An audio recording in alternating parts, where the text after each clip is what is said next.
दिया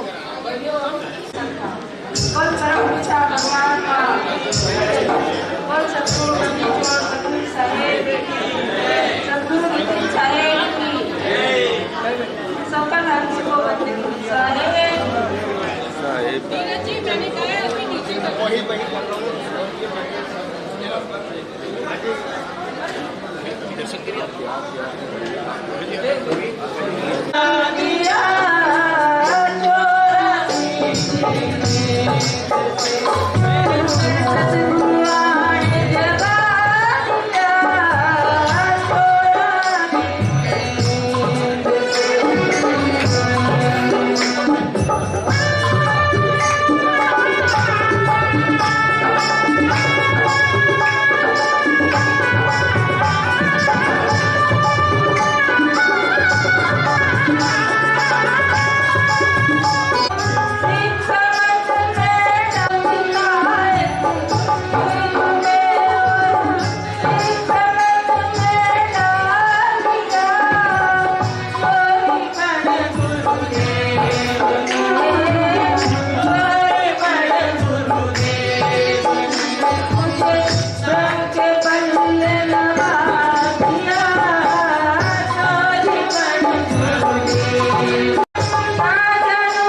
सतनाम जी सकल हंसों को सूचित किया जाता है कि कोई भी सबको मौका मिलेगा।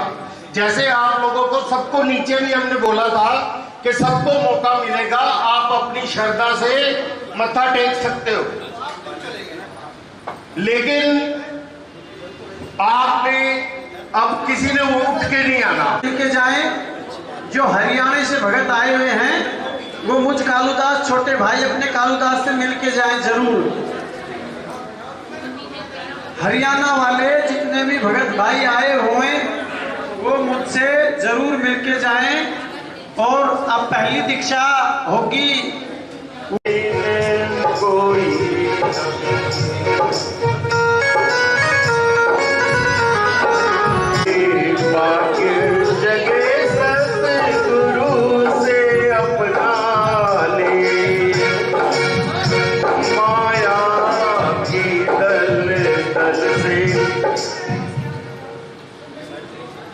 हेलो, देखो प्रथम दीक्षा में क्या होता है मैं बता दूं आपको। एक एक करके आना है आपने।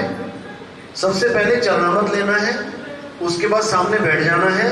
मैं आपकी कुछ निशानियां लगाऊंगा, बाण परवाना जिसको कहते हैं। उसके बाद आपकी कंठी डलेगी गले में। अगर आपको सेवा देना चाहते तो पैरों में लगा माया की दल दल से उठाकर अपनी शरण में माया की दल दल से उठाकर अपनी शरण में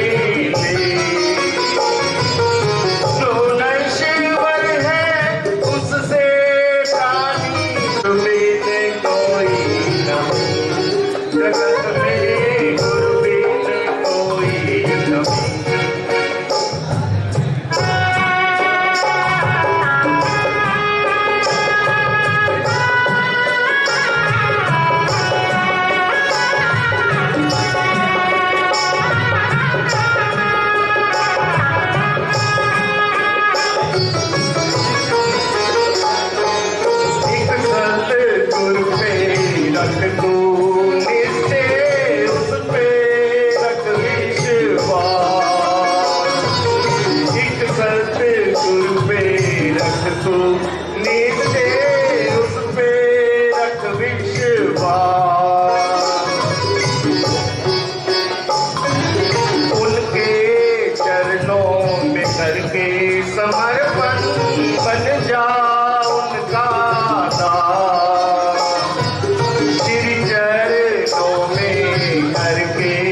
सकल हंसों को साहेब बंदगी सतनाम।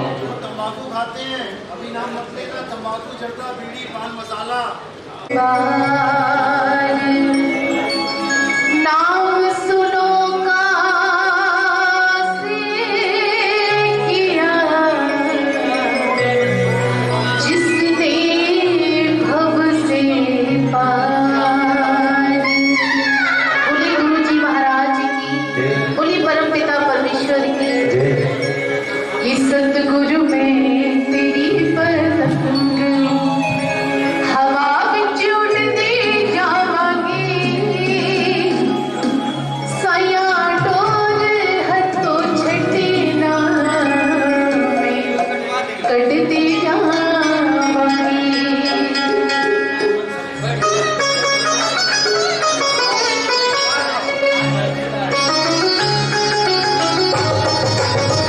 दोनों हाथों की ताली बजाते सतगुरु देव के लिए ये बात।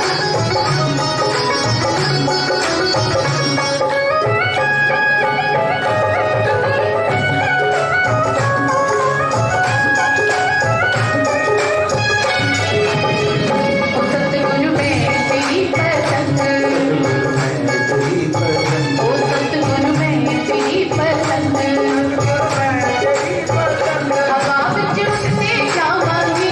ओ बड़ी मुश्किल दे नाल मिले आए ओ गुरु जी, ओ बड़ी मुश्किल दे नाल मिले आए। मेरा कुंजी आएगा ओ मेरा एक चलना कमला नाम मैं दूर हटाएगा। इस झूठे जुग के अंदर मेरा बेटा लाएगा। साया बेटा लाएगा। ये कट गई ते सतगुरु गई ते, ओ जे कट गई ते सतगुरु फिर मैं लुटती जावांगी, फिर मैं लुटती जावांगी। साया डोर हथों छड्डी ना मैं बैठ जावांगी। सतगुरु में तेरी पतंग, साया में तेरी पतंग। जय हो, दोनों हाथों को फूल की ताली बजाते हुए।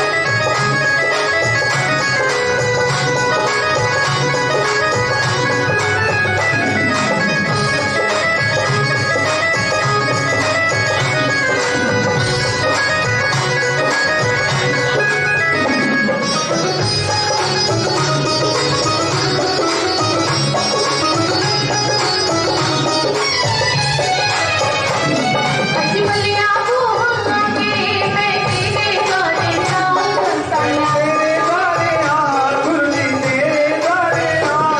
अखरत देख मारे तू मेरे सिर पे प्यार का।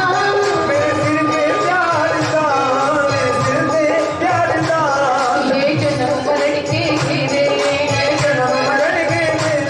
ये जन्म मरण के घेरे ते मैं बचती जावांगी, ते मैं बचती जावांगी। साया डोर हथों छड्डी ना मैं कट जावांगी। सतगुरु में तेरी पतंग, साया हवा विच उड़दी जावांगी, हवा विच उड़दी जावांगी। साया डोर हथों छड्डी ना मैं कट जावांगी। सतगुरु में तेरी पतंग, साया सतगुरु में तेरी पतंग, साया सतगुरु में तेरी पतंग,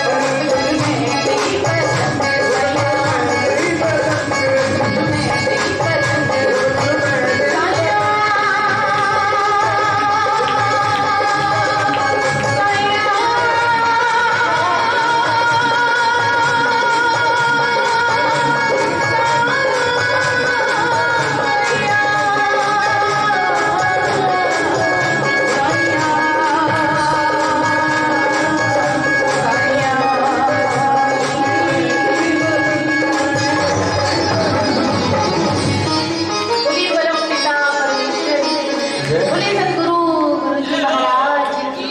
जय हो दीदी।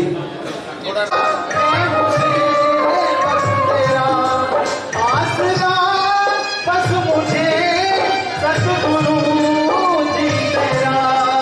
आसरा बस मुझे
खुशियाँ वाली, आई संकट भागना वाली, और आई गई खुशियाँ वाली, आई संकट भागना वाली। वो सतगुरु हरा वाले आ, वो सतगुरु मेरा वाले आ, गुरु मेरा।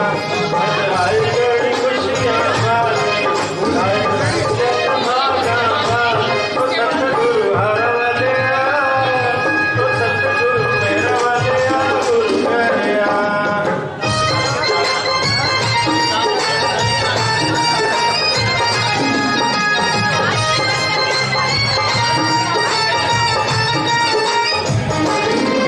धरती अगती बावाली,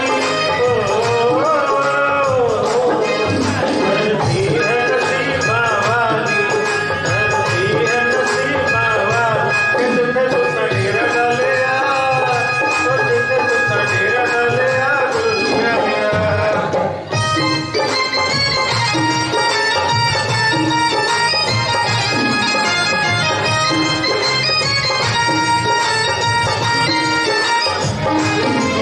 प्रेमी रल मिल खुशियाँ मनाते,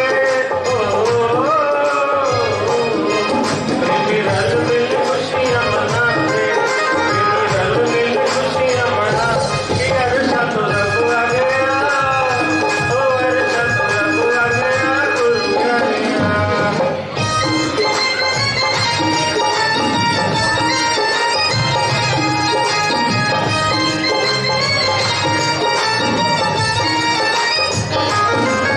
जावा संत के चरण कमला तो, जावा संत के चरण कमला तो, जावा संत के चरण कमला। जितना सारा जग तारे आ, जितना सारा जग तारे आ, गुरु मेरा।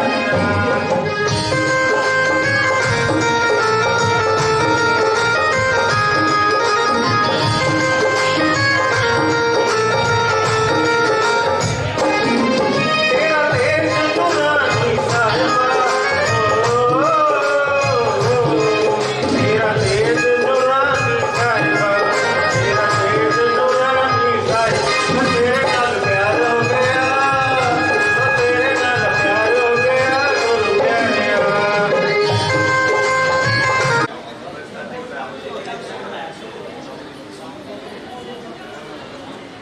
जिन्होंने कंठी धारण कर ली है वो अब आराम से बैठे सामने, दीक्षा होगी। अब दीक्षा स्टार्ट होगी। अब ध्यान से समझना है क्या करना है। पहली दीक्षा बहुत जरूरी होती है, ये साबुन की तरह काम करती है। आपके कपड़े पे जो 52 अक्षरों की मैल पड़ी है उसको धोने के लिए ये साबुन की तरह काम करती है। जो पिछले गुरुओं ने आपको इतने इतने साल अक्षर कटवा मारे, वो आपके अंदर फीड हो चुके हैं। आप नहीं भी जपते हो तब भी वो चलते हैं, माला बन गई है उनकी। अब इस माला को क्या करना है? तोड़ना है। भला हुआ मेरी माला टूटी, मैं राम भजन से छूटी, मेरे सिर से टली बला। ये नाम जाप बला है, लेकिन लोग इसको भक्ति मान के बैठे हुए हैं। यही बला है, यही तुम्हें परमात्मा से दूर करके बैठी है। जिस दिन तुमने नाम जपना छोड़ दिया, अब तुम वस्तु की खोज करोगे। मिर्ची लगती है तो क्या करते हो? चीनी ढूंढते हो कि चीनी चीनी जपते हो? प्यास लगती है तो क्या करते हो? पानी पीते हो कि पानी पानी जपते हो? सब कुछ समझ में है, आता है, पर भगवान के नाम पे सारे चारों टायर पंचर हो जाते हैं दिमाग के। इसीलिए बोला गया है कि कल की अवतार जब होगा, जब कल की अवतार होगा तो युग पलट जाएगा। बोला ना? कौन है कल की अवतार? हाथ खड़े करो। अभी भी नहीं समझ में आया कौन? हाँ, आप ही कल की अवतार हो। जब आप दिमाग के घोड़े दौड़ाना शुरू करते हो तो कल की अवतार को किस पे बैठा रखा है? घोड़े पे। और जब आप विवेक की तलवारें चलाना शुरू करते हो, सत्य असत्य का निर्णय करना शुरू करते हो, उसके लिए क्या पकड़ा रखी हाथ में? तलवार। और कई जगह फोटो पे आप धनुष बाण भी देखोगे। धनुष बाण क्यों रखा है? निशाना मारने के लिए। कहां मारोगे निशाना? शब्द पे। निशाना कोई मारे संत सुजान। तुम्हारा निशाना बिल्कुल सही जगह लगना चाहिए। अगर तुम्हारा निशाना चूक गया तो तुम इस बार भी ये मनुष्य जन्म चूक जाओगे। उसके बाद दोबारा 184 में आना ही पड़ेगा। इसलिए अब निशाना नहीं चूकना है। कल की अवतार का मतलब होता है नी कलंक अवतार, जो सारे कलंक को धो डालेगा। तो कलंक किसमें लगता है? शरीरों में, मन में, माया में, 3 गुणों में। और नी कलंक क्या है? जिसको कोई छू नहीं सकता, जिसको कोई अस्त्र शस्त्र काट नहीं सकता, जिसको अग्नि जला नहीं सकती, जिसको वायु सुखा नहीं सकती, जिसको जल भिगो नहीं सकता, वो है आत्मा। हे अर्जुन, आत्मज्ञानी बनो। देवताओं की पूजा नहीं करने को बोला। एक चित्र देखते हो कृष्ण जी का, उंगली पे पहाड़ उठा रखा है। किस किस ने देखा है? सबने देखा है। कौन से राक्षस से जंग हुई थी उस वक्त? क्यों उठाया था? लोगों को बचाने के लिए उठाया था ना। कौन सा राक्षस बारिश कर रहा था उस वक्त? इंद्र, यानी देवताओं का राजा। उसके साथ पंगा पड़ा हुआ था वहां पे। तुम्हें आधी स्टोरी सुनाई गई, आधी सुनाई नहीं गई।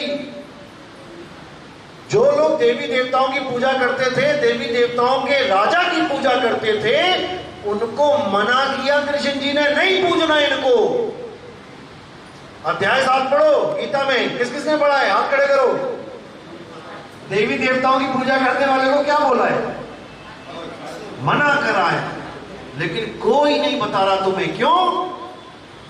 उनको क्या लेना? गधे बनो चाहे कुत्ता, हाथी बनो चाहे घोड़े, उनको क्या फर्क पड़ रहा है? लेकिन जो तुम्हारा हित जानता है, जो तुमसे प्रेम करता है, क्या तुम कभी चाहोगे तुम्हारा पड़ोसी का बच्चा नाले में डूब के मर जाए? तो फिर ये प्रेम है, जीवों से प्रेम है। अगर कहीं नाले में अगर खुला पड़ा है, कोई गिर जाए वहां पे, तब भी तुम वहां कुछ ना कुछ इंतजाम कर दोगे कि यार कुछ रख दो यहां पे।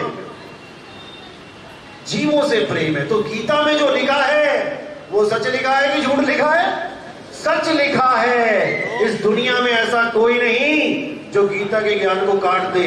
लेकिन गीता का ज्ञान छुपाया जाता है, छुपा रखा है ये ज्ञान। अगर इंग्लिश की किताब तुम बिना नहाए पढ़ोगे तो तुम्हें समझ में आएगी कि नहीं? बच्चों की बात कर रहा हूं, सुबह उठ के जो पढ़ते हैं, जब बिना नहाए किताब पढ़ते हैं, समझ में आती है कि नहीं? पास हो गया फेल है? बिना नहाए अगर कोई बच्चा किताब पढ़ता है अपने सिलेबस की, तो वो फेल हो जाएगा क्या? भाई जो पढ़ेगा वो पास हो जाएगा। लेकिन गीता को बिना नहाए अगर किसी ने छू लिया तो ये सब भरम जाल है भाई। चाहे तुम नहा के पढ़ो, चाहे तुम बिना नहाए पढ़ो, गीता के ज्ञान के वो अक्षर बदलने वाले नहीं है। वो नहीं कहेगी कि तूने आज नहा के नहीं पढ़ा, आज तुझे अज्ञान दूंगी। ऐसा नहीं हो सकता। गीता के सिर पे तो नहीं, गीता पे हाथ रख के कसम खाते हैं, खाते थे ना पहले। केवल गीता ही नहीं है, जो धर्म का बंदा सामने खड़ा होता है, अगर कोई मुसलमान है तो कुरान रखी जाती है वहां पे, कोई सिख है तो वहां गुरु ग्रंथ साहब का स्वरूप, उसको कसम खिलाई जाती है। अब उससे कौन पूछ रहा है कि तू नहा के आया कि नहीं आया? तो अगर नहाए बिना अगर गीता पे हाथ रख दिया उसने तो वो झूठी बोलेगा, झूठी कसमें खाएगा। तो ये सब भरमजाल है। हमें ग्रंथों को पढ़ना चाहिए। ग्रंथों में इतने गुप्त ज्ञान छुपे हैं कि आपकी आंखें खुल जाएंगी कि तुम कर क्या रहे थे और कृष्ण जी बोल क्या रहे थे। जहां जहां कृष्ण जी ने मना किया काम करने को, तुमने आज तक वही किए। एक बार गीता पढ़ के देख लो, गीता पढ़ के देखो और अपने आचरण को देखो कि तुम आज तक भगवान के नाम पे कर क्या रहे थे। वो सब वहां पे काट दिया गया है, नहीं करना है। लेकिन ये तब समझ में आता है जब तुम्हारे जीवन में कोई सतगुरु आता है, जब तुम्हारे जीवन में सत ज्ञान आता है, तब समझ में आता है। नहीं तो सारे ही भगत बने हुए, सारे ही भगत। तो अब जो पहली दीक्षा है वो सबके सामने दी जाती है, उसमें कोई छुपाया नहीं जाता, क्योंकि ये भी 52 अक्षर हैं जो आज तुम्हें मिलेगा ये भी 52 अक्षर हैं, लेकिन ये 52 अक्षर तुम्हारे पुराने वाले जो 52 अक्षर तुम्हारे अंदर फीड हो चुके हैं उसको धो देंगे। तो कैसे धोएंगे? जो तुम्हारे मन को आदत पड़ चुकी है पुराना नाम जाप करने की अंदर ही अंदर, अब तुम्हारे मन को एक पल भी नहीं मिलेगा वो नाम जपने के लिए। अब तुम्हारे जीवन में दूसरा सिलेबस आ रहा है, तो तुम्हारा ध्यान पूरा निकल आएगा वहां से, और उसके बाद 5-6 महीने के बाद इसको भी छुड़वा दिया जाएगा और फिर आपको असली तत्व ज्ञान दिया जाएगा कि है क्या, सारा सिस्टम है क्या, जीव क्या है, आत्मा क्या है, परमात्मा क्या है, सब समझ में आएगा। तो पहली दीक्षा वाले ध्यान से सुने, आपने पहले तो 4 बार बंदगी करनी। सुबह उठते ही आप लोग ने क्या बोलना है? साहेब बंदगी सतनाम। कैसे बोलना है? दोनों हाथों को जोड़ना है, जैसे तालाब में से पानी निकालते हैं। साहेब बंदगी सतनाम। साहेब बंदगी सतनाम। साहिब कौन है? हम सबका पिता है, वही परम पिता परमात्मा है, उसको साहिब कहते हैं। गुरु ग्रंथ साहब में आता है जिसदा साहिब डाटा होवे वाको मार न सके कोई। जिसपे साहिब दयाल हो जाता उसको कोई मार नहीं सकता। ये मत सोचना शरीर को, शरीर मरने पर भी वो नहीं मरेगा, अपनी अवस्था में रहेगा जब साहिब दया करते हैं। तो आपने ये 4 बार बंदगी करनी है पूरे दिन में। सबसे पहले सुबह उठते ही ना मोबाइल को हाथ लगाना है, ना किसी को आवाज देनी है। तुम्हारे मुंह से पहला शब्द साहिब निकलना चाहिए, और पहला काम उठते ही बंदगी होना चाहिए। बंदगी है तो बंदा है, बंदगी नहीं तो गंदगी ही गंदगी, गंदा है।